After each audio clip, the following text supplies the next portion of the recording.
There were only 2 students in the class for Mandaic language. I was one of the 2. My teacher was Princeton University. And those were the days when professors were not told that there are a certain number of people in the class. Of course, it disappeared. We taught Mandaic because it was important, not because of any enrollment. I had 2 years of it, and in those days, the best grammar of any Semitic language was the Mandaic grammatic of Pedro Nelson, the great master of the Semitic language. And no one was working on the later periods. That came later.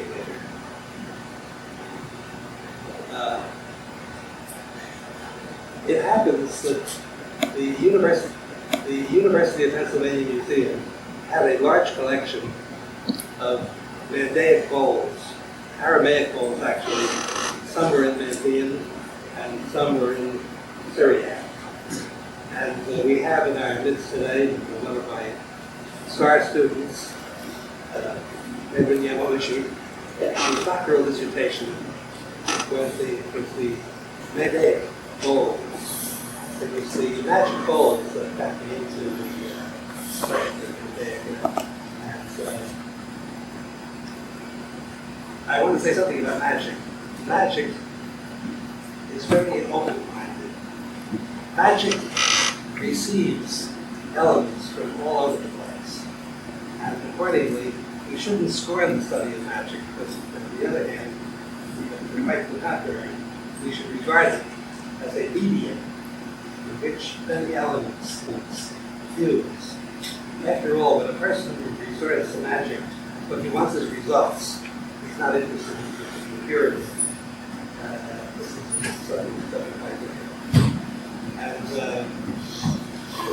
Henry Yanoshi's dissertation appeared also in book form, and it is readily available through the books issued by American Oriental.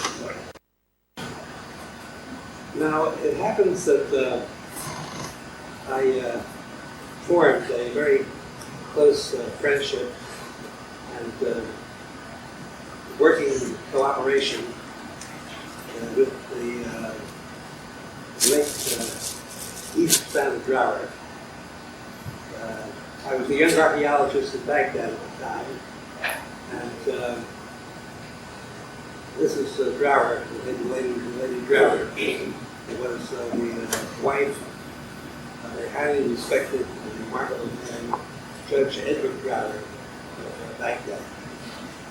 And I collaborated with Lady Drower, even though the distance between us was often very great.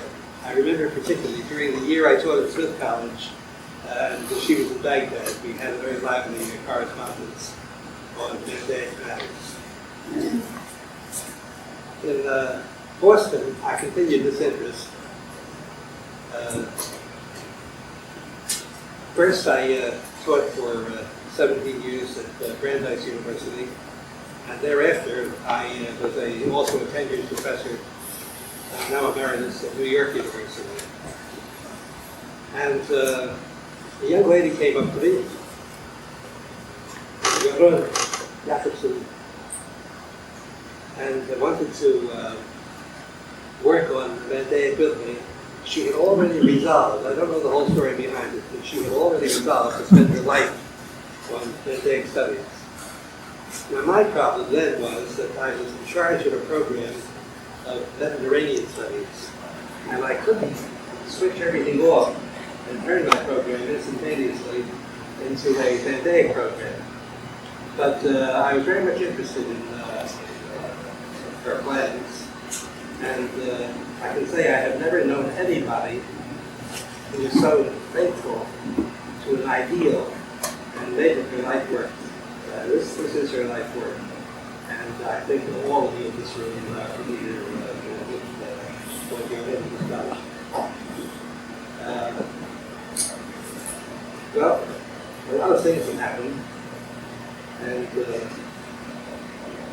Jorun managed to pick up where Lady Brower had left off.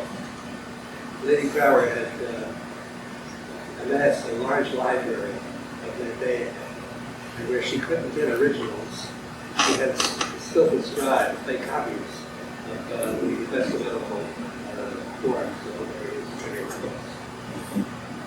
And I wanted to say that Mandaic, as I see it, and Gnosticism still has a role to play in the future of Near Eastern studies and of world literature. It happens that in the biblical book of Proverbs, chapters 30 and 31, which come from a northern, it's not Israelite in origin, it comes from a northern city called Massa. And in this set of documents, particularly the one in chapter 30, there is the question: we're ignorant often of worldly things around us. So what right have we to feel that we know enough about what lies beyond the material around us? And one of the problems given there in the biblical text is regarding the creators. There are two creators. And the question asked is, Ma Shemo, or Ma Shem Beno. What is his name and the name of his son? And this ties in with what we know from Ugaritic, from the early chapters of Genesis. And this is definitely a Gnostic approach to the problem. This has not been treated because people who have written the scriptures simply didn't have the background or the interest to tackle it so exotic as this. It's not exotic, but it's in the most famous book ever written in any language, sold more copies than any other. It's the Bible. And the answer to what is his name and the name of the son can now be given. And I was going to give the whole business to you this evening, but I'm not going to do that for a very simple reason. I came without my notes, and I don't want to keep quoting things unless I can quote them accurately. I never like to say things that have to be corrected later. So, ladies and gentlemen, it's an honor to be here. And the memory of Lady Brower and the wonderful life work of your book is something that will inspire all of us, and it speaks for the bright future, not just the past, but for the bright future of Mandaean studies. Thank you.